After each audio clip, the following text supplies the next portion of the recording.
போல இருக்கு, வாங்கடி.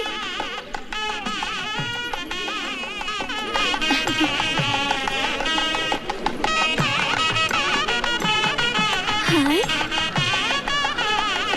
அதுதான் மாப்பிள்ளையா? இல்ல இல்ல, அவருக்கு இன்னும் கல்யாணமே ஆகல.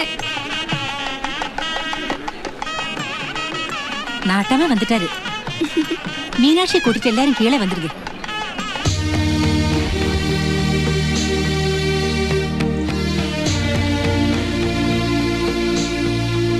கல்யாண பொண்ணுங்க அழைச்சிட்டு வரலையா? வந்துட்டு இருக்காரு.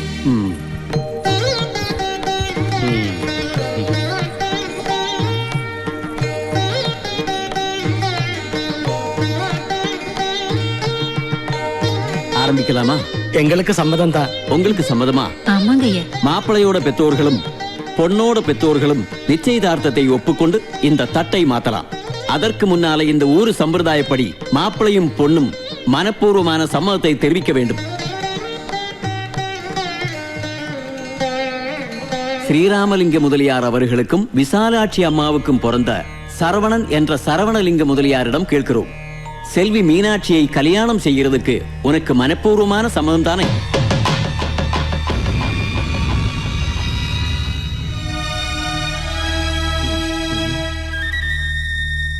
சரவணா, சொல்லுப்பா.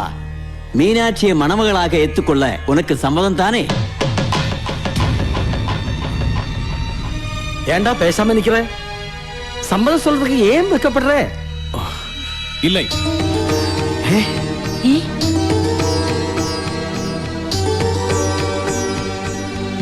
இந்த கல்யாணத்துக்கு மீனாட்சியை மணமகளா நிச்சயம் பண்ண எனக்கு சம்மதம் இல்லை. എന്താടാ നീ പറയുന്നത്? തമാശ പറയാനുള്ള സമയമല്ലത്. എന്താ ഈ കല്യാണത്തിന് നിനക്ക് സമ്മതമില്ലാത്തതിന്റെ കാര്യം എന്താ? വേറൊരാളുമായി രഹസ്യ ബന്ധമുള്ള ഒരു പെണ്ണിനെ എനിക്ക് വേണ്ട. അത് തന്നെ. സംഗതി ചളായിന്നാ തോന്നുന്നത്. അഡ്വാൻസ് ഇത്തിരി കയറ്റി വന്നായിരുന്നു. എന്റെ മോളെ പറ്റി ഇല്ലാത്ത പറഞ്ഞാലുണ്ടല്ലോ, അവൾ കാര്യമായിട്ട് രഹസ്യബന്ധം ഉണ്ടെന്നാ നീ പറയുന്നത്. കണ്ണാലെ പാത്ത സാക്ഷി എന്നെ പറയും. മരിയണ്ണേ, எல்லாரும் என்ன மன்னிக்கணும். யாரா இருந்தாலும் நாட்டாம முன்னால செஞ்ச தப்பொப்புக்கொள்றதா நியாயம். ஆனா நான் சொல்ல நல்லா இருக்காது. மரதகம், சொல்லுங்கம்மா. நீ கண்ணால பார்த்து சொல்லுங்கம்மா. சொல்லுங்கம்மா, நீ என்ன பார்த்தே?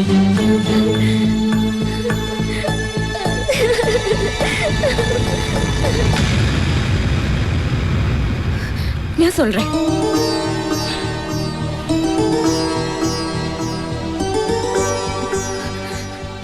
எனக்கு ഒരാളുടെ രഹസ്യ തുടർവ് இருக்கிறது സത്യംതാ. மீனாட்சி, அம்மா என்னோட ക്ഷമിക്കണം. சொல்லு, யார் அவன்?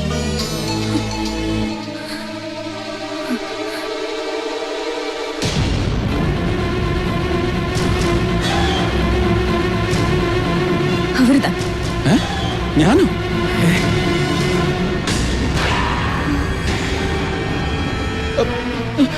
എനിക്കൊന്നും അറിയില്ല. അറിയാതാ? വെറുതെ ഇല്ലാ വചനം പറഞ്ഞാലുണ്ടല്ലോ, വായി മനസ്സും അറിയാത്ത കാര്യമാണ്. அறியாத காரியமா? எங்க ஊரு பொண்ண கெடுத்து விட்டு யாருக்கும் தெரியாம எவன் தலையிலேயாவது கெட்டி வைக்கலாம் நினைச்சிருக்கியா? ആര് കെടുത്തോന്ന്? ഞാൻ അത്രക്കാരനൊന്നുമല്ല. വെറുതെ അനാവശ്യം പറഞ്ഞുണ്ടാക്കരുത്. பெரிய யோக்கே, நீ எங்க காதல பூ வைக்க பாக்குறியா? ஒரு பொண்ணு இத்தனை பேர் முன்னாடி வச்சு அவளோடு தொடர்பு இருக்கிற புருஷன் நீ தானே சொல்றா. நீ என்னடா ஒன்னும் புரியாதுன்னா சொல்றேன். ഞാൻ പറഞ്ഞത് സത്യമാണ്. എനിക്ക് ഈ പെങ്കൊച്ചുമായിട്ട് യാതൊരു ബന്ധവുമില്ല. എന്നെ വിട്ടേക്ക്.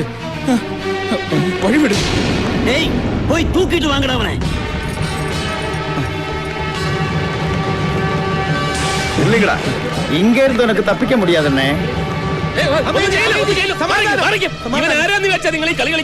കളരിക്കൽ അച്ഛനും കുട്ടിയെ തൊട്ടാ തൊട്ടവൻ വിവരം അറിയും. എന്റെ അളിയന സ്വന്തം അളിയൻ മൈത്തുണൻ. നാട്ടാമേ, ആയുഷ്കാലം കല്യാണമേ കഴിക്കില്ലെന്ന് ശപഥമെടുത്തിരിക്കുന്ന നിത്യ ബ്രഹ്മചാരിയാണ് എന്റെ അളിയൻ. അറിയാവോ? അങ്ങനെ ഒരു പെണ്ണിന്റെ മുന്നിലും അടിയറവ് പറയുന്നതല്ല ഈ മനസ്സ്. ഇനി അറിയാതെ എന്തെങ്കിലും ഒരു ചാബല്യം, നിങ്ങൾ പറയുന്ന ഈ തുടർവ് നിങ്ങളുടെ പെണ്ണിനോട് തോന്നിയിട്ടുണ്ടെങ്കിൽ അന്തസ്സായിട്ട് അവളുടെ കഴുത്തിൽ താലി കെട്ടാനും എന്റെ അളിയൻ തയ്യാർ. അച്ചുവേട്ട ചതിയായത്. പുര കത്തുമ്പോ വാഴ വെട്ടാൻ നിൽക്കരുത്. നമ്മൾ തമ്മിലുള്ള കണക്ക് തീർക്കുന്ന ഇങ്ങനെയല്ല. ഈ സമയത്ത് മസിലും വീർപ്പിച്ച് വാശി പിടിച്ചു നിന്ന് കഴിഞ്ഞാൽ ജീവനോടെ കൊത്തി നോക്കി നൂലിൽ കളർ ചേർക്കും. തൽക്കാലം സമ്മതിക്കും. എന്നടാ മച്ചാനും ചേർന്ന് രഹസ്യം പേசுற? ഒന്നുമില്ല നാട്ടാമേ, എന്റെ മച്ചാൻ മീനാക്ഷിയുടെ കഴുത്തിൽ താലി കെട്ടും. കെട്ടുന്ന പ്രശ്നമില്ല നാട്ടാമേ, ഞാൻ നിരപരാധിയാണ്. മീനാക്ഷിയെ കെട്ടണോ? കെട്ടില്ല. നീ ആരുടെ അഭിപ്രായം പറയാൻ? அப்படினா உனக்கு நான் 7 நாள் டைம் தர்றேன். அதுக்குள்ள நிரபராதின்னு நிரூபிச்சு காட்டு. முடியலனா 10வது நாள் நீ மீனாட்சி கழுத்துல தாலியை கட்டணும். இது நாட்டாமை தீர்ப்பு. கடவுளே, ஏகாம்பரா.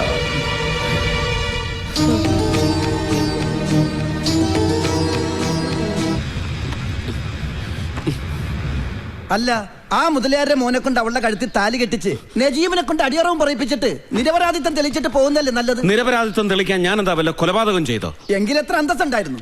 എടാ, ഇതിപ്പോ ഏതെങ്കിലും ഒരു പെണ്ണ് ആരെങ്കിലും ചൂണ്ടിക്കാണിച്ചിട്ട് ദേ ഇയാളുമായിട്ട് എനിക്കൊരു ബന്ധം ഉണ്ടെന്ന് പറഞ്ഞ ഉടനെ കയറി കെട്ടിക്കോ എന്ന് ഉത്തരവിടാൻ ഇതെന്താ വെള്ളരിക്കപ്പെട്ട? അത് നാട്ടാമെ കുറിച്ച് ശരിക്കും അറിയാഞ്ഞിട്ടാ. ഇതുപോലൊരു കേസില് ഒരിക്കലും ഇവിടുന്ന് രക്ഷപ്പെടാനൊരു ശ്രമം നടത്തിയതാ ഞാൻ. എന്നിട്ട് ബോർഡറിനപ്പുറം കടക്കുന്നതിന് മുമ്പ് ആ മാരിയപ്പനും നാട്ടാമയുടെ ആൾക്കാരും തൂക്കിയെടുത്തോണ്ടൊന്ന് താലി കെട്ടിച്ചു. ഇവിടുത്തെ ഒരു നെയ്ത്തുകാരി പെണ്ണ് പറ്റിച്ച പണിയാ. അവക്ക് എന്നോട് പ്രേമമായിരുന്നു. അത് ശരി. ഇതപ്പോ ഇവിടുത്തെ പെണ്ണുങ്ങളെ തീരം പരിപാടിയാണല്ലേ. പെമ്പിള്ളേരെ കറുപ്പഴിച്ചു എന്ന് അവരായിട്ട് നാട്ടാമയോട് പരാതി പറഞ്ഞ പിന്നെ താലി കെട്ടി കൂടെ പൊറപ്പിക്കല്ലാതെ വേറെ പോംവഴിയില്ല. എന്തഴിച്ചു? കറുപ്പഴിച്ചു. എങ്കിൽ ഈ കളിയിൽ താലി ആ നാട്ടാമ തന്നെ കെട്ടേണ്ടി വരും.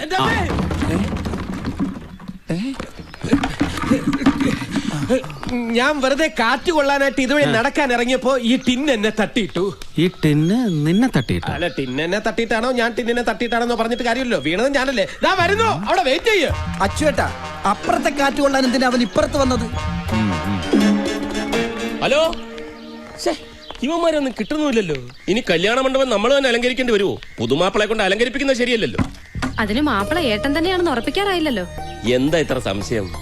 നിരപരാധിയാണെന്ന് ഏട്ടൻ തെളിയിച്ചാലോ? തെളിയിക്കാനോ?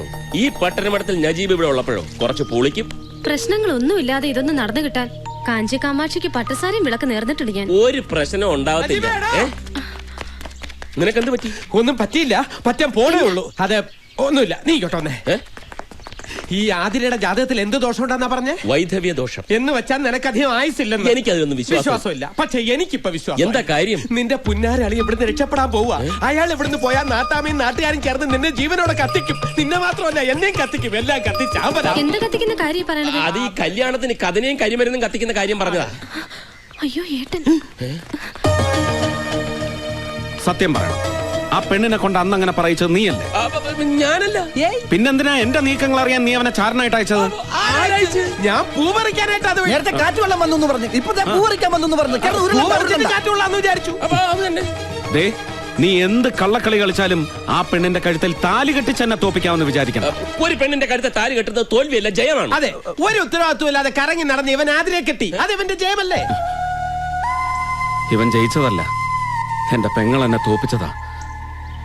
ആ പെണ്ണെന്തെങ്കിലും വിളിച്ചു പറഞ്ഞെന്ന് പറഞ്ഞ് എന്റെ മേക്കെട്ട് കയറാൻ വരുന്നതിന്? ബുദ്ധിപരമായിട്ട് ഞാൻ ഇടപെട്ടില്ലായിരുന്നു, ഒറ്റ ഒരുത്തൻ ഇവിടുന്ന് ജീവനോട് പോത്തില്ലായിരുന്നു. അതെ, ചുളുവിനൊരു കാശുകാരി പെണ്ണിനെ സ്വന്തമാക്കാനുള്ള ചാൻസ് വീണ് കിട്ടിയില്ലേ?